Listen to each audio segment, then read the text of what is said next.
boys and girls. This lecture is going to inaugurate our Vietnam section of the class, so we should be done over to and make a clean break with that. Hopefully you guys got your paper done on the atom bomb and the dropping of the atom bomb. But that's for another time, I guess. Anyway, I'm going to give you a big old packet of notes. You know how I operate now. It's pretty much the same as with World War II. But this one's probably more complete, and I'll have it all in your hands right at the beginning. So, anyway, it's going to start out here. Look at some East Asian countries and get them on a map. I've got that for you on page 2, so I'm going to skip ahead. Geography, foliage, weather patterns you expect to find in Vietnam. This is Vietnam right here. Drawing a little sketch of it here on my whiteboard. It's a long, narrow-waisted country. It's probably north to south, or at least in terms of the shoreline, almost as long as the West Coast from, say, California to Washington. Maybe not quite as long, but just to give you a reference. But it's a very slender country, especially in the middle. Anyway, in terms of geography, that's kind of the setup, but foliage, weather patterns, stuff like that. It's a very densely jungled country. They have what's called triple canopy jungle there, meaning that if you're in the middle of that jungle at 12 in the afternoon, you can't see. You need a flashlight. There's literally 3 layers of dense vegetation over top of you, so it's like being in a darkened room or a basement, even at 12 o'clock in the afternoon on a sunny day. So very dense, very wet usually. Down in the bottom part of the country down here, very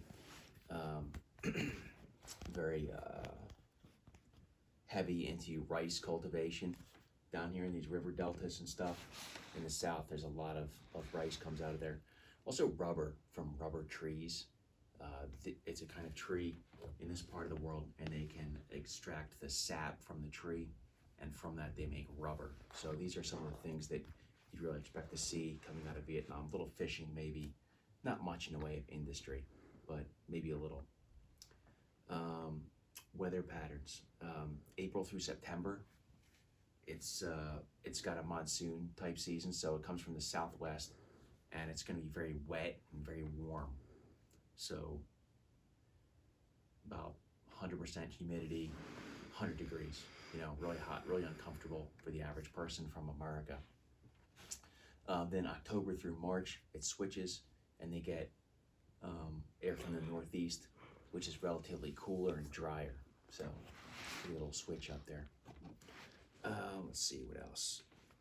Through the center, or near the center of the country, running north-south, parallel to the borderline there. It gets very mountainous in Vietnam. They'll have very high mountains, densely jungled mountains, tough to get around. There's tribal people that live up there. They're not Vietnamese. They're different. They're like tribal type people. There's tigers, Asian elephants, all kinds of big crazy snakes, crocodiles. It's very wild area, right? Wild dogs, all kinds of stuff. The historic relationship between Vietnam and China. So China lies just north of Vietnam, and Vietnam's sort of a Confucian type society, East Asian society. China's been at times adversarial, at times dominant over Vietnam. So right there, like China's sort of like the main country, and sometimes at various periods in history they've owned parts or most of North Vietnam. The north-south split in Vietnam is not just from the 20th century era of history, but that's like a historical kind of thing going back many hundreds of years. So colonial influences that shape Vietnam would be our next topic. Vietnam and Southeast Asia was part of the French colonial empire. So they are influenced by the French. It comes with the French language. Catholicism. French was a deeply Catholic country, so there were always a lot of Catholics in Vietnam. A lot of people came from Vietnam and fled there after the war to America are Catholic. And it, just kind of a side note there. But that was kind of a main point of contention because they didn't want to be really run by the French as time went on. World War II. So the French kind of get set up in there, you know, a couple hundred years ago. But by the time World War II comes around, 1940, we know the French get overrun by the Germans. So obviously that's not really very helpful for them in terms of keeping control of their overseas empire. So it's very easy for Japan to come in here, and Japan picks off Vietnam pretty easily. They kick the French out, and they in turn dominate in Vietnam. They want what Vietnam has. They want rice, they want rubber. They want to be able to use this shoreline to attack further into either Southeast Asia that way, or, you know, further into the South Pacific. So the Japanese moved in. Consequently, the United States wants to help the Vietnamese. The U.S. sent agents to Vietnam. They parachuted in what were called OSS agents at the time, which is the precursor to the modern CIA. They linked up with resistance groups that were fighting against the Japanese domination. In some cases, they were the Viet Minh, who later became the Viet Cong, the communists. And it didn't matter at the time because the main enemy was Japan. So that was the focus of effort. And the U.S. helped Vietnam and had, I think, a positive relationship, you could say, with Ho Chi Minh, who was, you know, leading that effort. As we look further down the page, talk about a guy named Bao Dai, Emperor Bao Dai. He's a French-approved leader of the Vietnamese as the French are evacuating the country. Also asked the question, who is Nguyen Sinh Khun? You're going to struggle with the names a little bit until you get used to it, but you will. Nguyen Sinh Khun is Ho Chi Minh. Ho Chi Minh means he who enlightens, and he's basically like the godfather of the communist movement in Vietnam. Last thing on that first page is, what did Patton think of the Soviets? Well, that's kind of a different subject. Patton's an American general. He's over in Germany and North Africa and France and all that fighting. But normally in class, I like to set up, and I show part of the movie, but not much. Basically, this is kind of setting up for the Cold War. Right here, that scene, which again, I'm not showing right now, but normally I would show in class, but Patton absolutely hated the Russians. He thought, we're in Germany, we've got the army here, we've got the tanks, the planes, all the guys and everything. Let's just keep going. Let's just keep going farther and farther, and just push those guys right back into Moscow. Just keep fighting and fight the Russians. And if you have to arm the former Germans, just arm the former Germans, and they can help us too, because he didn't like the Russians. Here's our map. I got some instructions on there for you, but you'll just go through and find that stuff. It's easy, you find it online. Listed instructions for you. You move it right along here. So, what did Churchill claim at Fulton, Missouri? Well, let's just see about that. I gotta read this. Winston Churchill, the leader of Great Britain, was basically the prime minister of that country right up until the end of the war. And then, I never understood this, but they voted him out of office right at the end of the war. And then someone else came in named Clement Attlee. But then a couple years later, in the mid-50s, Churchill was voted back into office, and he was the prime minister again in the mid-50s. So he made a pretty awesome comeback. He's a real old guy at that point. But he got an honorary degree at Westminster in Fulton, Missouri, a university. Oh, now he made a long speech, and I got a quick excerpt from the speech right here, but I'm going to read some of it to you. So this is from Winston Churchill. It is my duty, however, for I am sure you would wish me to state the facts as I see them to you, to place before you certain facts about the present position in Europe. From Stettin in the Baltic to Trieste in the Adriatic, an iron curtain has descended across the continent. Behind that line lie all the capitals of the ancient states of Central and Eastern Europe: Warsaw, Berlin, Prague, Vienna, Budapest, Belgrade, Bucharest, and Sofia. All these famous cities and the populations around them lie in what I must call the Soviet sphere, and all are subject in one form or another, not only to Soviet influence, but to a very high, and in many cases increasing measure of control from Moscow. Athens alone, Greece with its immortal glories, is free to decide its future at an election under British, American, and French observation.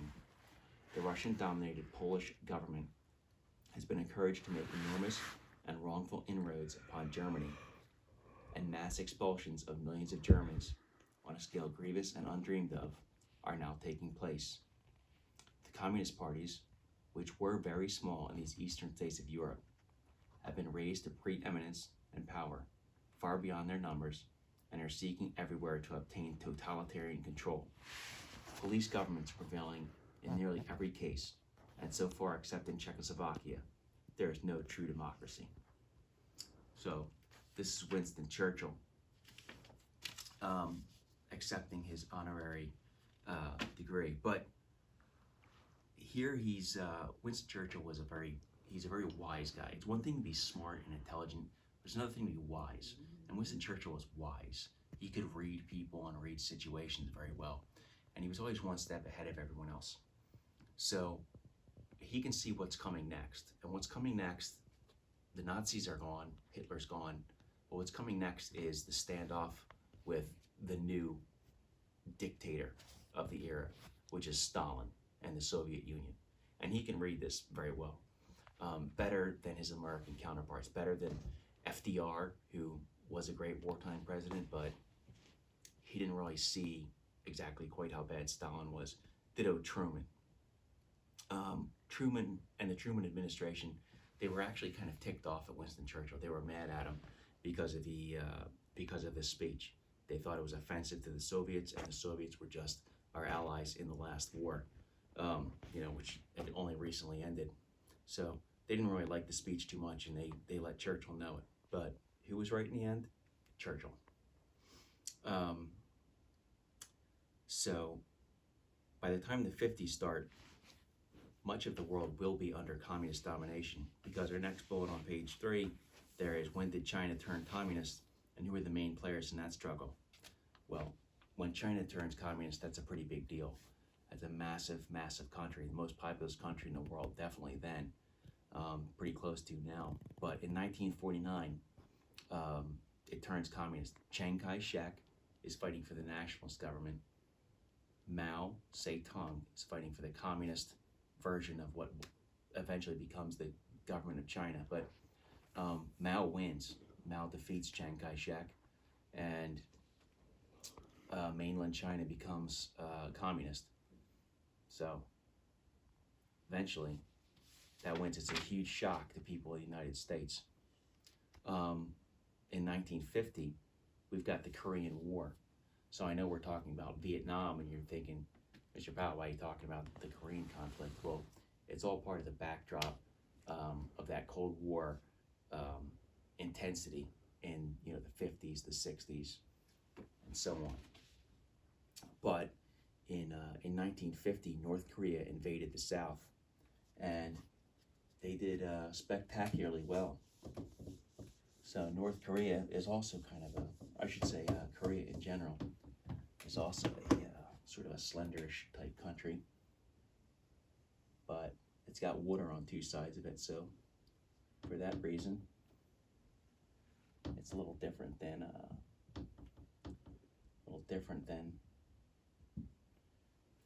Vietnam. Forgive my overly simplistic map here, but here's the South Korea, and here's North Korea, and here's China. Right, so the North invades the South. The North is communist, it's supported by China and the Soviets. The South is non-communist. Fix my K there. The South is non-communist, it's supported by the United States and a host of other allied nations. So the North invades, comes down, and they're really successful. Basically, they push the Americans and our South Korean army back into this little teeny tiny corner right here. They took over the whole rest of the country, and it really looked bad. It looked like the Americans might get pushed out of Korea and be a huge embarrassment for the United States. But they break out of what they call the Pusan Perimeter. They launched an amphibious invasion. They took a bunch of guys on boats essentially and came over and attacked across here, cut off the country, and in so doing, the communists down here all kind of got bundled up. So that's called the Incheon invasion. It's a huge, spectacular victory for the Americans. They take back the capital city. They start moving north. They took over the North Korean capital city, and they push all the way up, almost to the border, of China. The blue line there is about the high water mark for the Americans. MacArthur led them all the way up. Now, I don't know if we would really be too enthusiastic about the entire Russian army invading Mexico and coming up to the Rio Grande River by Texas. That might cause us to be a little bit uncomfortable. So I guess you can kind of sympathize with the Chinese, but the Chinese are right here, and they didn't like these Americans pushing up and kicking around their little brothers, their little communist brothers. So the Chinese jumped into the war and invaded with about 500,000 guys. And now with the Americans turn the retreat again, they get pushed all the way back down. They fight back up to the middle. And it got really political here because they had a little bit of a crisis whereby who's really running this? Is it the president or is it General MacArthur? General MacArthur's like, he needs to save face. He wants to save his guys.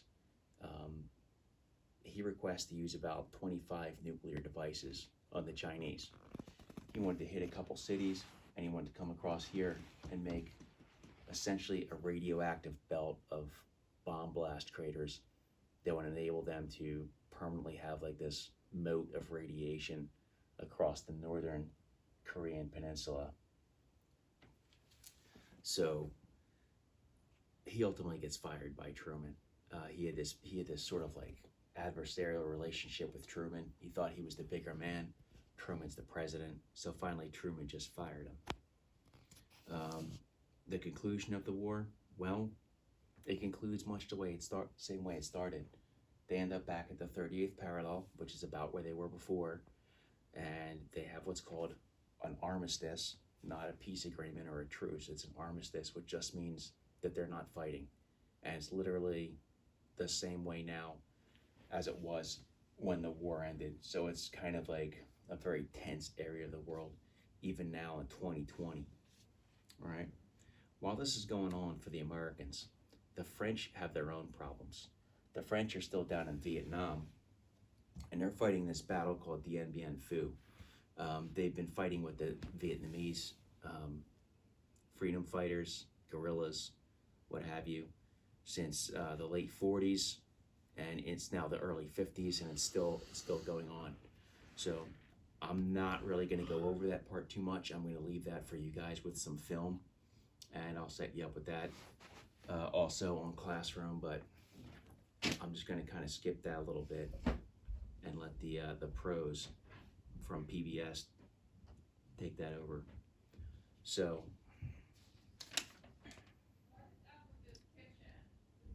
almost done here, but Eisenhower becomes president and he wins the 1952 election. So Truman's out, Eisenhower's in. It's the same Eisenhower who was General Eisenhower for the war, and he sees all these problems in Asia, and he writes Winston Churchill a letter. I'm going to read some of that. I'm going to go over some of the main parts here for you. Dear Winston, I'm sure that like me, you are following with the deepest interest and anxiety the daily reports of the gallant fight being put up by the French at Dien Bien Phu. Today, the situation there does not seem hopeless. But regardless of the outcome of this particular battle, I fear that the French cannot alone see the thing through. This despite the very substantial assistance in money and material that we are giving them. It is no solution simply to urge the French to intensify their efforts, and if they do not see it through, and Indochina passes into the hands of the communists, the ultimate effect on your and our global strategic position, with the consequent shift in power ratio throughout Asia and Pacific, could be disastrous, and, I know, unacceptable to you and me. It is difficult to see how Thailand, Burma, and Indonesia could be kept out of communist hands. This we cannot afford. The threat to Malaya, Australia, and New Zealand would be direct. The offshore island chain would be broken. The economic pressures on Japan,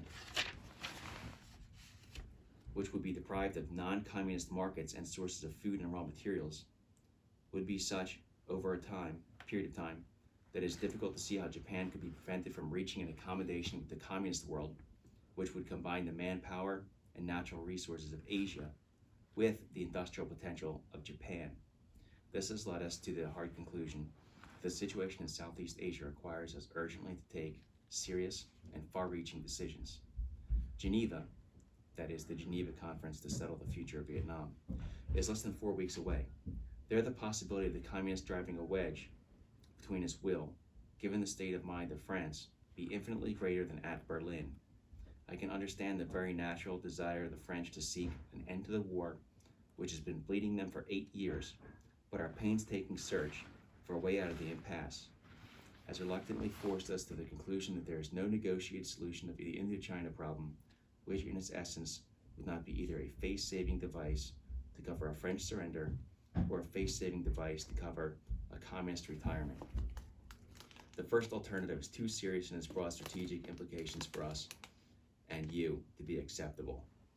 Apart from its effects in Southeast Asia itself, where you and the Commonwealth have direct vital interests, it would have the most serious repercussions in North Africa, in Europe, and elsewhere. Here at home, it would cause a widespread loss of confidence in the cooperative system. I think it not too much to say that France, as a great power, would be fatally affected. Perhaps France will never again be the great power it was, but a sudden vacuum, wherever French power is, would be difficult for us to cope with. Somehow we must contrive to bring about the second alternative. The preliminary lines of our thinking were sketched out by John Foster Dulles in his speech last Monday night when he said that under the conditions of today, the imposition on Southeast Asia of the political system of Communist Russia and its Chinese Communist ally, by whatever means, would be a grave threat to the whole free community, and that in our view this possibility should now be met by united action and not passively accepted. He also talked intimately with British Ambassador to the United States, Roger Meigans. I believe that the best way to put teeth into this concept and to bring about greater moral and material resources to the support of the French effort is through the establishment of a new ad hoc grouping or coalition composed of nations which have a vital concern in checking the communist expansion in that area. I have in mind the addition to our two countries, France, the Associated States, being Vietnam, Laos, and Cambodia, Australia, New Zealand, Thailand, and the Philippines. The United States government would expect to play its full part in such a coalition. The coalition we have in mind would not be directed against Communist China, but if contrary to our belief, our efforts to save Indochina and the British Commonwealth position to the south should in any way increase the jeopardy to Hong Kong, we would expect to be with you there. I suppose that the United Nations should somewhere be recognized, but I am confident that given the Soviet veto, it could act with needed speed and vigor. Sorry, let me reread that. I am not confident that given the Soviet veto, it could act with needed speed and vigor. I would contemplate no role for Formosa or the Republic of Korea in the political construction of this coalition. Almost done here, kids. The important thing is that the coalition must be strong and it must be willing to fight if necessary. I do not envisage the need of any appreciable ground forces on your part or our part. If the members of the alliance are sufficiently resolute, it should be able to make clear to the Chinese Communists that the continuation of their moral support to Viet Minh will inevitably lead to the growing power of forces arrayed against them. My colleagues and I are deeply aware of the risks which this proposal may involve, but in the situation which confronts us, there is no course of action or inaction devoid of dangers, and I know no man who has firmly grasped more nettles than you. If we grasp this one together, I believe that we will enormously increase our chances of bringing the Chinese to believe that their interests lie in the direction of a discreet disengagement. In such a contingency, we could approach the Geneva Conference with the position of the free world not only unimpaired, but strengthened. Today we face the hard situation of contemplating a disaster brought on by French weakness and the necessity of dealing with it before it develops. This means frank talk with the French.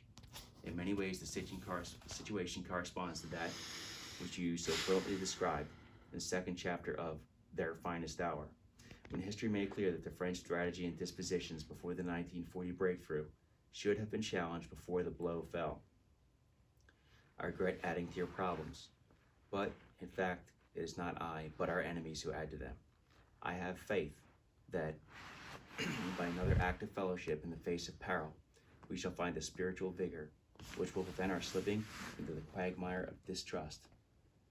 I may refer again to history. We failed to halt Hirohito, Mussolini, and Hitler by not acting in unity and time.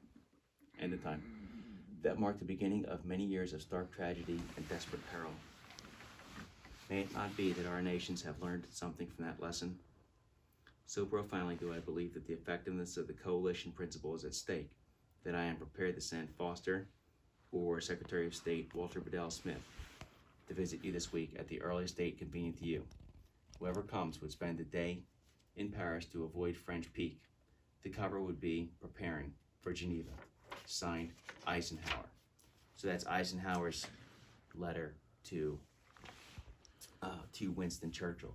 He mentions a bunch of things there that might be confusing. He talks about the offshore island chain. The offshore island chain is that chain of islands that would be considered the Philippines, Taiwan, which is free China, and Japan. They're all basically on the American side. He also mentions Japan again directly. What's so special about Japan? Did we just fight a very brutal war against them? Well, surprise. When the Cold War sets in, the coalitions and who's on whose side changes very rapidly. And the Japanese, they were on our side. And I know you guys read a bunch of things about how really awful the Japanese were as they took over other people in other countries. And I think they were kind of impressed and grateful that the Americans didn't act that way. When the Americans took over Japan, they didn't act cruelly to the people or anything like that. Like you saw when the Japanese took over Shanghai and Nanking and places like that. So they're on our side now, and they're a strong country, a powerful country. We would not want them to turn communists. Eisenhower mentions North Africa. Like I said before, the French had a huge overseas empire. Besides just Southeast Asia, they also had large parts of Africa, to include Algeria, which is the desert part of North Africa. It's kind of like an Arab desert kind of area. It lies directly south of France. But they were having issues there too, with people wanting to revolt against French rule. So if Vietnam goes, then the people in North Africa are to be like, well, we're out too. So their problems for the French would just spread. Eisenhower proposes that we stop the spread of communism in Southeast Asia by making a broad coalition. He outlined some of the countries that should join us there. They should be strong and willing to fight. U.S. goals: we need to save Indochina, which is the area of South Vietnam, Laos, Cambodia. Possibly you could include in there like Malaya and Thailand too. Save Hong Kong, British Malaya, and check the communist spread, because one of the things that they believe is that they have this belief in something called the domino theory. So if one country turns communist, it falls. It's going to knock down the next country and the next country and so on, just like a row of dominoes that are set up. What historical precedent convinced Ike and Churchill to have a realistic and difficult talk with the French? The situation they faced in Southeast Asia reminded Eisenhower of the French defense of their country in 1940. So they're going to try and defend against the Germans, and we all know how that went. But somebody should have taken the French aside before that happened and said, "Look, you're not ready for this. You're doing the wrong thing. You're set up wrong in defense," and so on and so forth. There was no one to do that at the time, but it would have been good if it happened. There's one other historical lesson that he references, and that's could be called appeasement, or he said not acting in unity, quote unquote, against the Germans, the Italians, and the Japanese. So these are all things that he references in his letter, where he talks to the British Prime Minister about what's going on down there in Southeast Asia. So that brings us to about the top of page 4. Like I said, I want you guys to watch some stuff on Dien Bien Phu and the French experience in Vietnam. So that's going to be it for tonight. Thanks. Have a good week, and make sure you get your paper turned in on the dropping of the atom bomb. Bye-bye.